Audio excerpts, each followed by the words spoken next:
Hello everyone, welcome to my channel online GS by Diwakar. इस video में हम लोग बात करने वाले हैं 2012 से लेके 2017 तक जो आपका यूनिट 10 यानी कि हायर एजुकेशन में जो प्रश्न पूछे गए हैं इसमें हम लोग देखेंगे उसको और डिटेल तरीके से देखा जाएगा।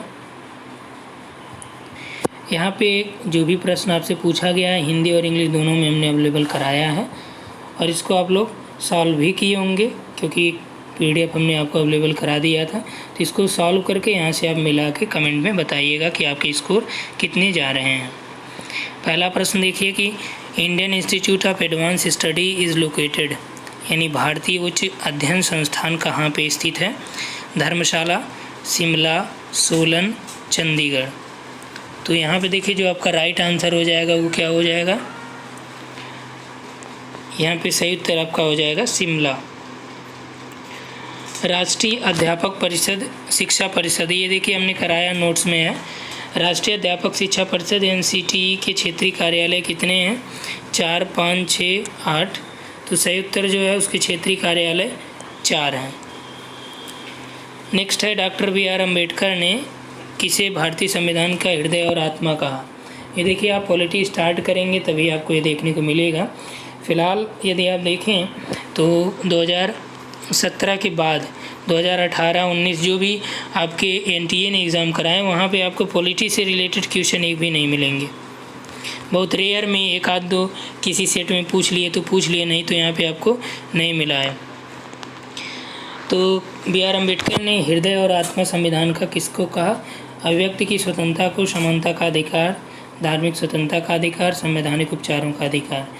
तो अम्बेडकर ने जो संविधान के हृदय और आत्मा की बात की थी वो आर्टिकल 32 था, अनुच्छेद 32।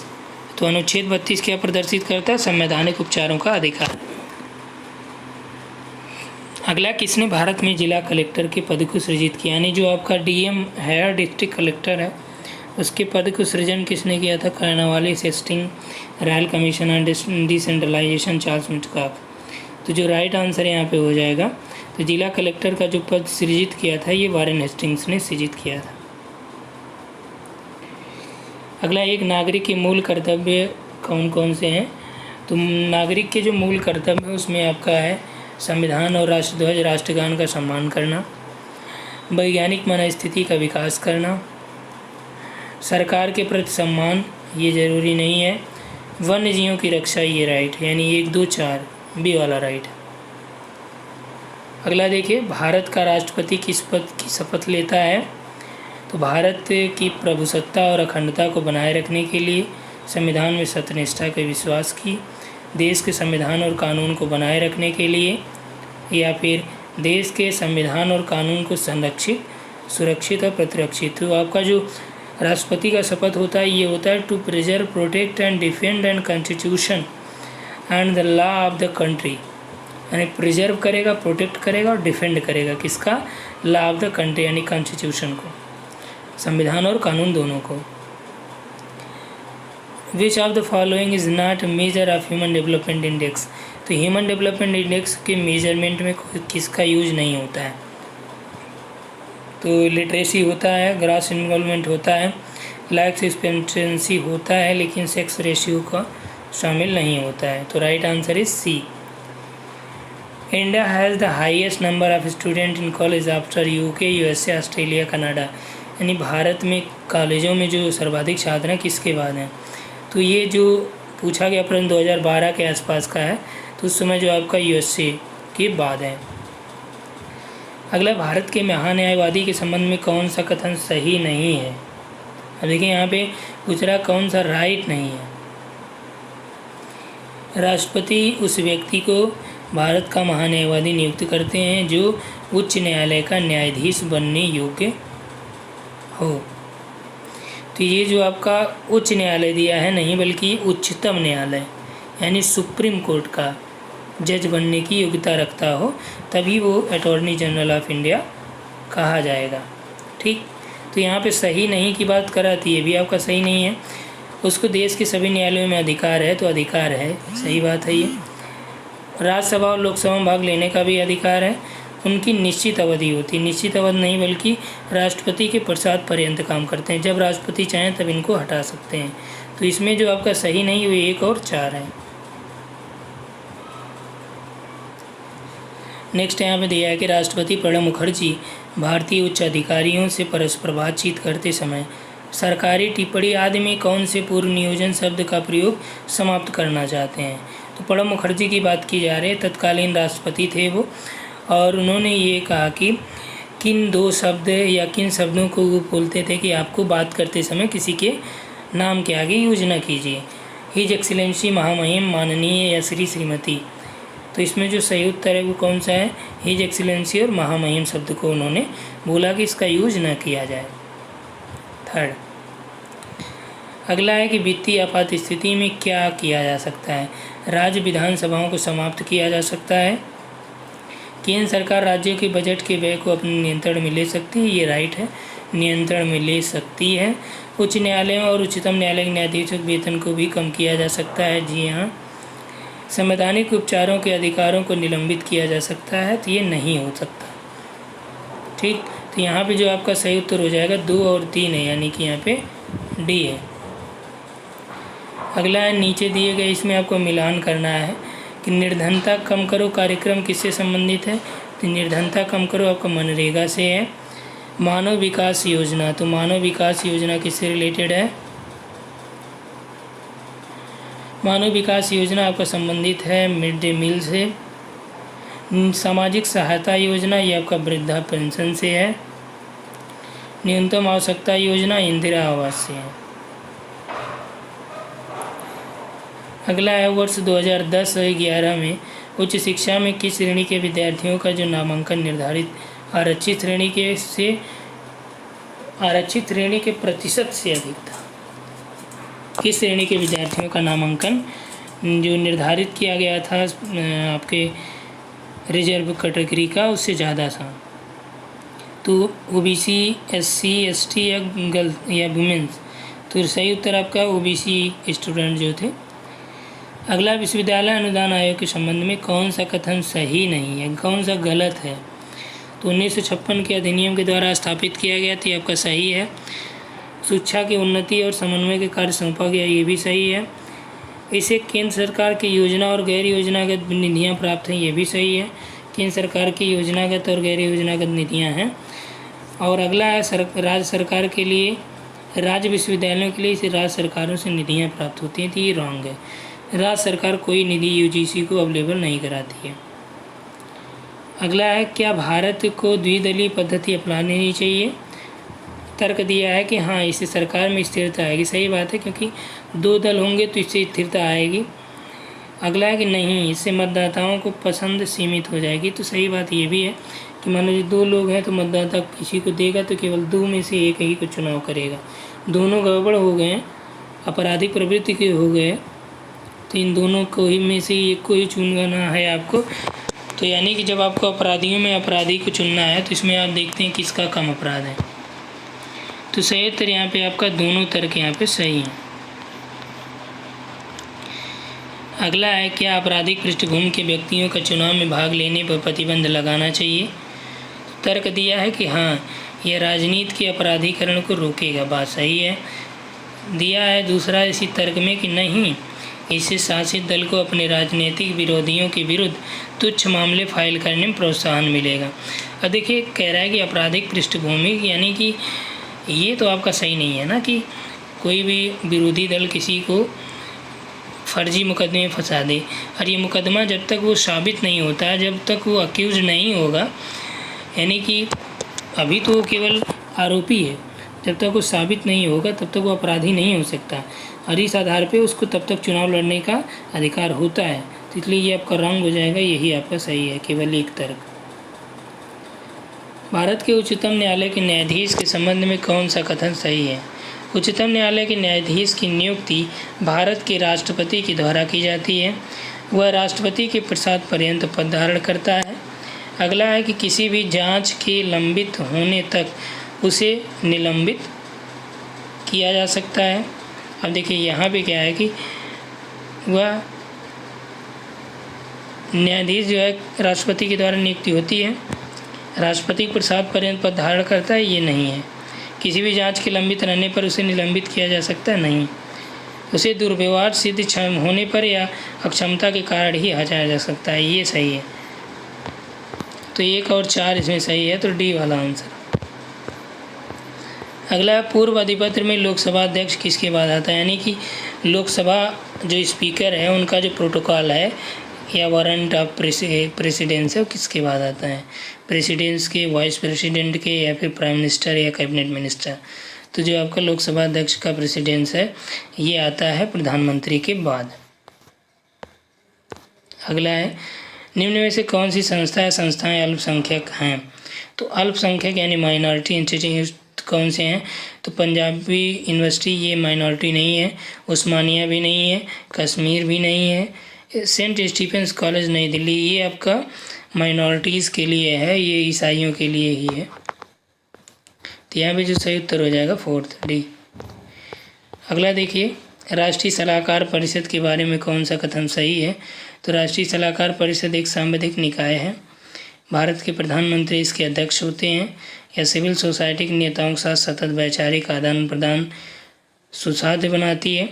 यह भारत सरकार को नीतिगत और विधायी आधार पर सामग्री प्रदान करती है। यहाँ पे जो आपका राइट आंसर हो जाएगा 30 का। तो इसमें देखिए, सिविल सोसाइटी के नेताओं के साथ सतत वैचारिक आदान प्रदान सुसाध्य बनाता है, एनएससी भारत सरकार के नीतिगत और विधायी संबंधी जो सामग्री प्रदान करती है। तो इसमें आपका 3 और 4 राइट है, 4th। नेक्स्ट है, 73वें संविधान संशोधन एक्ट 1992 में कौन सा प्रावधान स्वैच्छिक है। पंचायत का चुनाव लड़ने के लिए न्यूनतम आयु 21 वर्ष, मध्यवर्ती एवं जिला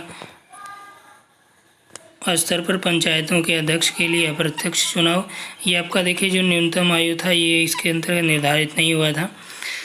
तो मध्यवर्ती एवं जिला स्तर पर पंचायत के अध्यक्ष के लिए अप्रत्यक्ष चुनाव हो, या फिर पंचायती राज संस्थाओं में संसद तथा राज्य विधानमंडलों के सदस्य का प्रतिनिधित्व हो, और पिछड़े वर्गों के लिए सीटों का भी आरक्षण हो। ये आपके स्वैच्छिक की बात कर रहा है। तो इसमें आपका 3 और 4 यानी 4th वाला राइट है, 4 नंबर डी। निम्न में से किन राज्यों में जनसंख्या के उस भाग जो बहुसंख्यक है को राज्य विधानसभा में सीटों का आरक्षण का लाभ मिलता है। मेघालय, मिजोरम, असम, नागालैंड, मध्य प्रदेश, असम, राजस्थान, अरुणाचल। तो सही उत्तर यहाँ पे आपका हो जाएगा मेघालय और मिजोरम। अगला है, निम्न में से किन तरीकों से भारतीय नागरिकता प्राप्त की जा सकती है। देखिए, जन्म से भी होती है, आवर्जन से भी होती है, देशीकरण से भी, यदि कोई राज्य क्षेत्र भारत में मिल गया तो इससे भी प्राप्त होती है। तो 1, 2 और 4, 1, 2, 3, 4 सभी। संघ लोक सेवा आयोग के बारे में कौन सा कथन सही है। तो यह संघ लोक सेवा आयोग एक संवैधानिक निकाय है, सही बात है, कॉन्स्टिट्यूशनल बॉडी है। It serve as advisory body, ये सलाहकार निकाय के रूप में काम करता है, ये भी सही है। अगला है, इसकी अपेक्षा की जाती है अनुसूची यानी SC ST के लिए सिविल सेवा के प्रतिनिधित्व के बारे में सलाह दें। नई अधिकरण और आयोग के अध्यक्ष तथा सदस्यों की नियुक्ति करते समय उसका परामर्श लें। निम्न में से किस परिषद को वर्ष 2013 में विघटित कर दिया गया। तो ये परिषद का नाम था डिस्टेंस एजुकेशन काउंसिल यानी DEC। अगला है नेशनल असेसमेंट यानी NAAC।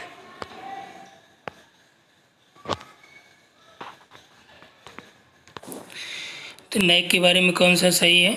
स्वायत्तशासी संस्था है, इसे उच्च शिक्षक संस्थानों के मूल्यांकन एवं प्रत्यायन की जिम्मेदारी का कार्य दिया गया है, ये भी सही है।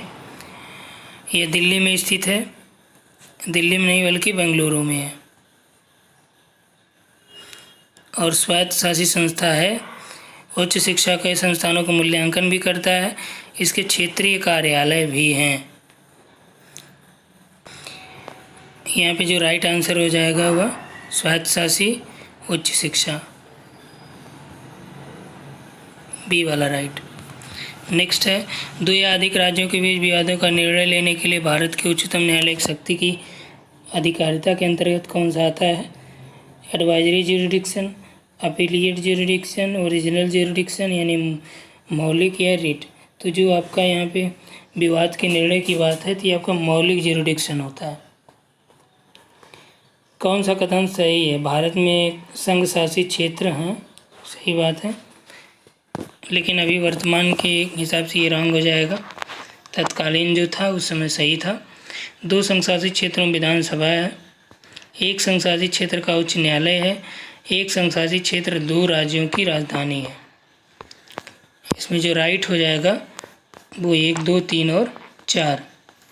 अगला है केंद्रीय सूचना आयोग के बारे में निम्न में से कौन सा कथन सही है? केंद्रीय सूचना आयोग एक सांविधिक निकाय है, बात सही है। मुख्य सूचना आयुक्त और अन्य सूचना आयुक्तों की नियुक्ति भारत का राष्ट्रपति करता है। आयोग अधिक से अधिक 25,000 रुपये का जुर्माना लगा सकता है, सही है। वह गलती करने वाले अधिकारी को दंडित कर सकता है, ये नहीं। तो सही उत्तर आपका 1, 2 और 3 यानी सी।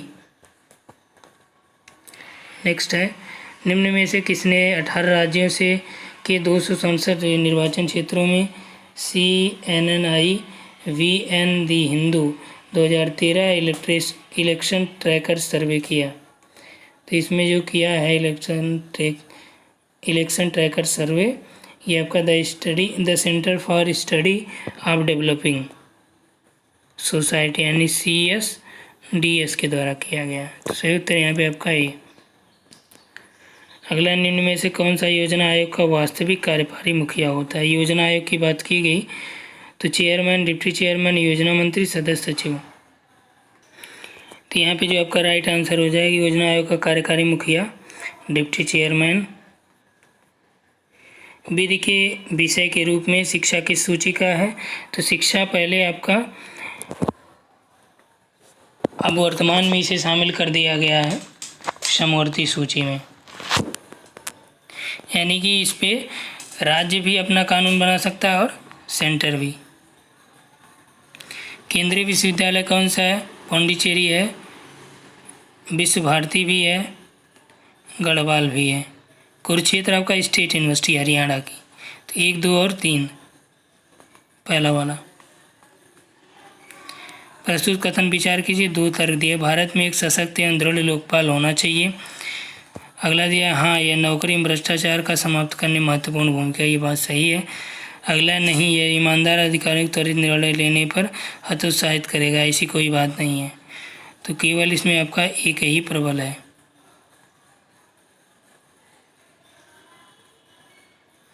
किस विश्वविद्यालय ने मेटा विश्वविद्यालय की अवधारणा को अपनाया? तो इसमें आपका जो सही उत्तर है वो है दिल्ली विश्वविद्यालय ने। निम्न कथनों में से कौन सा कथन केंद्रीय विश्वविद्यालय के संबंध में सही है? तो निम्न में से कौन सा केंद्रीय विश्वविद्यालय के संबंध में सही बात है? तो दिया है कि केंद्रीय विश्वविद्यालय का स्थापना संसद के अधिनियम से होती, बात सही है। और राष्ट्रपति विजिटर होता है। राष्ट्रपति की कार्यकारी समिति या प्रबंधक बोर्ड के कुछ सदस्यों को मनोनीत कर सकता है, ये भी सही है।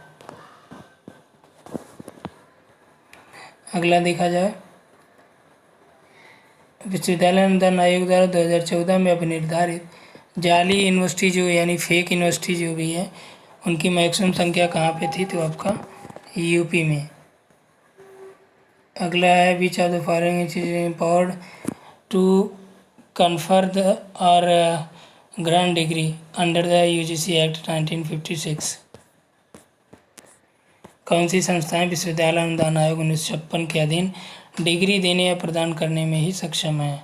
संसद द्वारा अधिनियम में स्थापित विश्वविद्यालय, विधानमंडल द्वारा, भाषाई अल्पसंख्यक द्वारा या फिर विश्वविद्यालय समझी जाने वाली संस्था द्वारा। यहाँ पे जो आपका सही उत्तर हो जाएगा तो संसद द्वारा स्थापित विश्वविद्यालय, विधानमंडल द्वारा, भाषाई अल्पसंख्यक द्वारा ये नहीं दे सकता, विश्वविद्यालय समझी जाने वाली संस्था दे सकती है। 1, 2 और 4। Which of the following are the tools of good governance का social audit, separation of power, citizen charter, right to information. तो गुड गवर्नेंस का क्या है? सुशासन का। तो इसमें आपका सामाजिक लेखा परीक्षा, शक्तियों का विभाजन, नागरिक चार्टर सूचना का अधिकार। तो इसमें जो आपका सही उत्तर हो जाएगा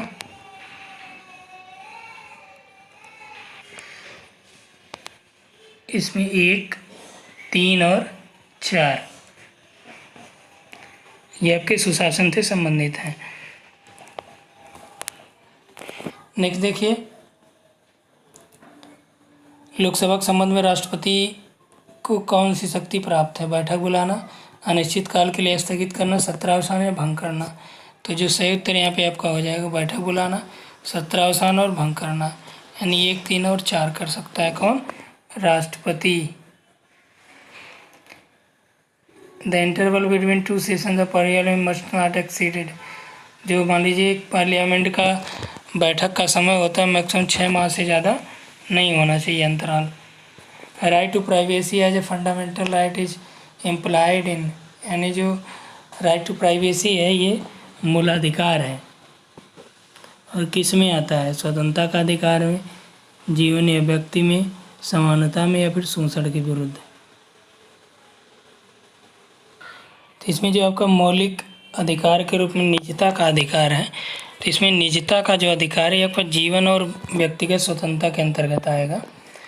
अगला है कि कौन सा organisation deal with capacity building programme education planning.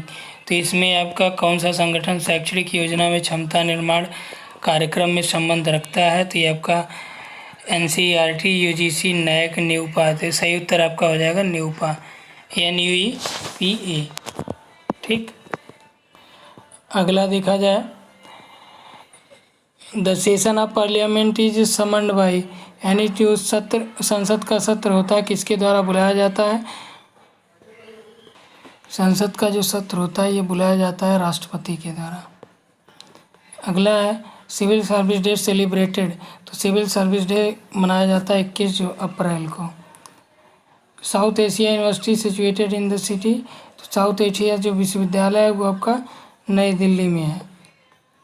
Next आइए, the university grant commission was establish with which of the following aims? Promotion of research and development higher education, यानी कि उच्च शिक्षा विकास के लिए, बात सही है। संभावनाशील अधिगम वाले संस्थानों की पहचान और उसी का रूप देना, ये भी सही है।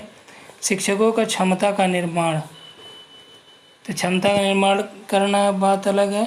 तो भारत के उच्च शिक्षा क्षेत्र की प्रत्येक संस्था को सहायता प्रदान करना। तो UGC का उद्देश्य क्या है?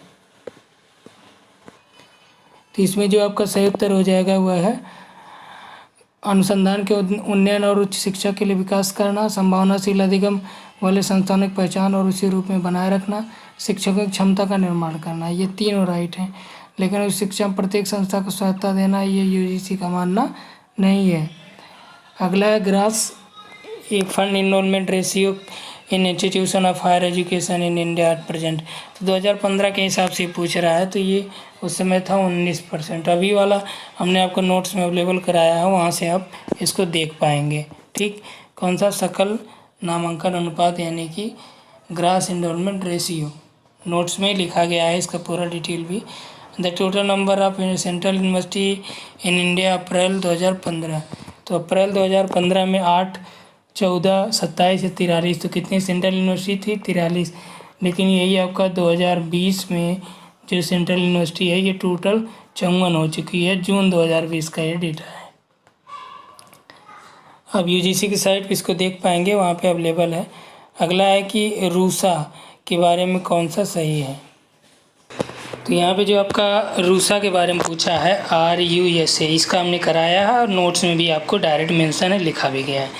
तो इसका जो काम है कि ये सरकारी संस्थाओं की समग्र गुणवत्ता में सुधार करना, जो भी पर्याप्त उपलब्धता है उसको सुनिश्चित करना संकाय में, वर्तमान स्वायत्त महाविद्यालयों के उन्नयन और के माध्यम से नई संस्थाएं भी बनाना, अपर्याप्त अवसंरचना वाले विश्वविद्यालयों को स्वायत्त महाविद्यालयों को अधोस्तरण करना। अधोस्तरण का तात्पर्य यहाँ पे इंग्लिश वाले से देख लिया जाए, यानी कि to downgrade universities to poor infrastructure into autonomous colleges. तो ये इंफ्रास्ट्रक्चर से कोई संबंध इसका नहीं रहता है रूसा का। तो यहाँ पे जो आपका हो जाएगा ABC। अगला है to ground on which discrimination in admission to educational institutions in constitutionally prohibited are, अर्थात कि शैक्षिक संस्थानों में प्रवेश में किन आधारों पर पक्षपात का संवैधानिक रूप में निषेध किया गया है। तो ये संविधान में वर्णित है कि इन आधारों पे आप जैसे धर्म के आधार पे, लिंग या फिर राष्ट्रीयता और जन्म स्थान, इन सभी के आधारों पे आप किसी भी शिक्षण संस्थान में किसी को वंचित नहीं कर सकते कि वो प्रवेश न ले पाए।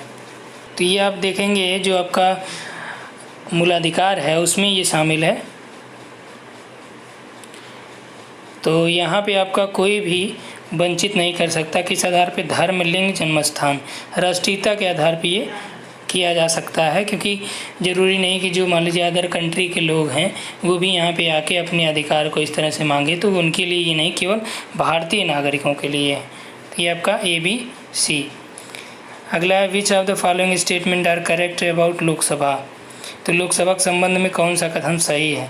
संविधान में लोकसभा सदस्यों की संख्या की सीमा तय की गई है, तो ये बात सही है। संसदीय निर्वाचन क्षेत्र के सीमा, आकार और निर्वाचन आयोग द्वारा निर्धारित किए जाते हैं। फर्स्ट पास्ट द पोस्ट निर्वाचन प्रणाली अपनाई गई है। मतों के समान रहने की स्थिति में लोकसभा अध्यक्ष के पास निर्णायक मत नहीं होता, लेकिन ये आपका जो दिया है ये होता है। यहाँ पे देखिए कौन सा सही है। तो इसमें लोकसभा सदस्यों की सीमा तय कर दी गई है। संसदीय निर्वाचन क्षेत्रों के सीमा और आकार का निर्वाचन आयोग द्वारा निर्धारित होता है। तो ये निर्वाचन नहीं बल्कि पहले निर्धारित हो गया है। फर्स्ट पास्ट द पोस्ट निर्वाचन प्रणाली है। निर्णायक मत जो नहीं लिखा है ये गलत है।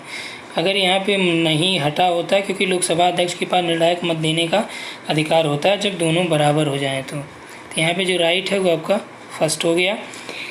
अगला है कि public order as an item in constitution figure. तो संविधान में एक मद के रूप में लोक व्यवस्था किसमें आती है, संघ सूची में, राज्य में, समवर्ती में, वशिष्ठ में। तो जो राइट है आपका ये राज्य सूची का विषय है लोक व्यवस्था। The term of office of the advocate general of the state. तो जो राज्य के महाधिवक्ता होते हैं, एडवोकेट जनरल होते हैं, उनका कार्यकाल कितना, 4 वर्ष, 5 वर्ष, 6 वर्ष या निर्धारित नहीं है। तो ये क्या है कि ये आपके प्रसाद पर्यंत होते हैं, निर्धारित नहीं होते हैं। Which among the following state has highest number of seat in Lok Sabha. तो किसका जो है हाईएस्ट नंबर है लोकसभा में सीटों की। तो यहाँ पे देखिए यूपी दिया नहीं, सबसे ज़्यादा यूपी है। तो यहाँ पे देखिए यूपी के बाद महाराष्ट्र है। अगला which of the following core values among the institution of higher education to promote by NAAC। यानी उच्च शिक्षा संस्थाओं में राष्ट्रीय मूल्यांकन यानी NAAC किस संकेंद्रक मूल्य को बढ़ावा दिया गया है। राष्ट्रीय विकास में अवदान का, विद्यार्थियों में वैश्विक प्रवृत्ता का संपोषण, विद्यार्थियों और अध्यापकों में मूल्य व्यवस्था को विकसित करना, आधारिक सुविधाओं के इष्टतम उपयोग को बढ़ावा देना। यानी इंफ्रास्ट्रक्चर की बात उसमें नहीं की गई है। तो इसमें जो सही उत्तर हो जाएगा ABC। The best way of providing value education is through. तो मूल्य शिक्षा प्रदान करने का सर्वोत्तम तरीका क्या है, मूल्यों पर व्याख्यान और परिसंवादात्मक विवरण देना। शास्त्रीय ग्रंथों से कुछ नहीं होने वाला है, संगोष्ठियों से भी नहीं होगा, आदर्श विमर्श प्रस्तुति से भी नहीं होगा, जब तक आप उसको लेक्चर के रूप में न शामिल करेंगे। The national judicial appointment commission NJAC has been declared unconstitutional by. तो जो आपका ये राष्ट्रीय न्यायिक नियुक्ति आयोग है, इसको संवैधानिक बना दिया गया था, बाद में उच्चतम न्यायालय ने हटा दिया। किसने असंवैधानिक घोषित किया, तो ये आपके सुप्रीम कोर्ट ने। Which of the following statement about the Indian political system is are correct. The president both head of state and head of government. तो यहाँ पे देखिए कि भारतीय राजनीति व्यवस्था के संबंध में कौन सा कथन सही है। राष्ट्रपति राज्याध्यक्ष और शासनाध्यक्ष दोनों है, संसद सर्वोच्च है, उच्चतम न्यायालय संविधान का संरक्षक है, सही बात है। राज्य के नीति निर्देशक सिद्धांत वाद योग्य हैं, ये वाद योग्य नहीं होते हैं। यानी D जिसमें वो रॉन्ग हो जाएगा। केवल वाद योग्य कौन सा होता है, मूलाधिकार होता है। तो यहाँ पे जो आपका सही उत्तर हो जाएगा ये रॉन्ग हुआ, ये भी संविधान सर्वोच्च है, सही उत्तर आपका केवल यही है। Which are the following are fundamental duties. तो यहाँ पे मूलाधिकार कौन सा है, मूल कर्तव्य, फंडामेंटल ड्यूटीज़ कौन सा है। राष्ट्रीय ध्वज का सम्मान करना, सही बात है। प्राकृतिक पर्यावरण की रक्षा और उसमें सुधार करना, राष्ट्रीय महत्व के स्मारकों को भी सुधार करना, माता पिता द्वारा बच्चों को शिक्षा के अवसर प्रदान करना। तो यहाँ पे जो आपका सही उत्तर हो जाएगा, देखिए जो ये 86वें संविधान संशोधन 2003 में जोड़ा गया है और इसमें दिया गया है 6 से 14 वर्ष तक का केवल, तो इसलिए ये आपका गलत हो जाएगा। तो यहाँ पे आपका ए, बी और डी हो जाएगा दूसरा। अगला है which of the following statement, NITI Aayog के बारे में कह रहा है कि ये कौन सा सही है। तो नीति आयोग में आपका यह एक संवैधानिक निकाय है, यह सांविधिक निकाय है, यह न तो संवैधानिक है न ही सांविधिक है, यह एक चिंतन कोश थिंक टैंक है। तो देखिए यहाँ पे जो सही उत्तर हो जाएगा सी और डी है, यानी थर्ड। अगला देखिए वर्ष 2016 के अनुसार पूछ रहा है कौन सा संस्थान विश्वविद्यालय नंबर 1 पे था। तो 16 में IIS बंगलोर था। अभी देखिए आपका कौन सा है, तो अभी भी आपका यही है, लेकिन जो ओवरऑल है वो IIT मद्रास है। 2020 की जो NIRF रैंकिंग आई है। ठीक, भारत में दूरस्थ शिक्षा के संबंध में कौन सा कथन सही है। तो यहाँ पे जो आपका राइट हो जाएगा 48 का थर्ड, A, B, D।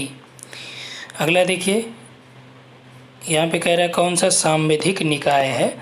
तो भारत का निर्वाचन आयोग, विश्वविद्यालय अनुदान आयोग, AICTE या NAAC। तो जो यहाँ पे आपका है सांविधिक निकाय, तो UGC और AICTE। सांविधिक की बात कर रहा है, संवैधानिक नहीं कह रहा है। अगला which of the following statement is not correct in respect, Rajya Sabha के बारे में कौन सा सही नहीं है। उसे वही शक्तियाँ प्राप्त हैं जो लोकसभा को हैं, ऐसा नहीं है। मंत्रिपरिषद के विरुद्ध अविश्वास प्रस्ताव पारित कर सकता है, ये नहीं कर सकता है। यहाँ पे कह रहा है कि कौन सा सही नहीं है, अर्थात कि इसके हिसाब से हम लोग देख रहे हैं तो वही शक्तियाँ प्राप्त हैं जो लोकसभा को प्राप्त हैं। ठीक, प्रस्तावित कर सकती है, धन विधेयक को संशोधित कर सकती है, एकदम नहीं। आपातकाल में भंग किया जा सकता है, इसे भंग नहीं किया जा सकता, यानी कि चारों यहाँ पे राइट है। अगला है राज्य के राज्यपाल के संबंध में कौन सा कथन सही है। तो राज्य के राज्यपाल के बारे में जो कथन है कि उन्हें विधानसभा भंग करने की शक्ति है, उच्च न्यायालय के न्यायाधीशों को नियुक्त करने की शक्ति प्राप्त है, मृत्युदंड के मामले में क्षमादान की शक्ति है, क्षमादान नहीं कर सकते मृत्युदंड में, राजनयिक शक्ति भी नहीं है, उनके पास केवल विधानसभा को भंग करने की शक्ति है। और भी होता है लेकिन वो मृत्युदंड को क्षमादान नहीं कर सकते। शपथ दिलाते हैं न्यायाधीश को।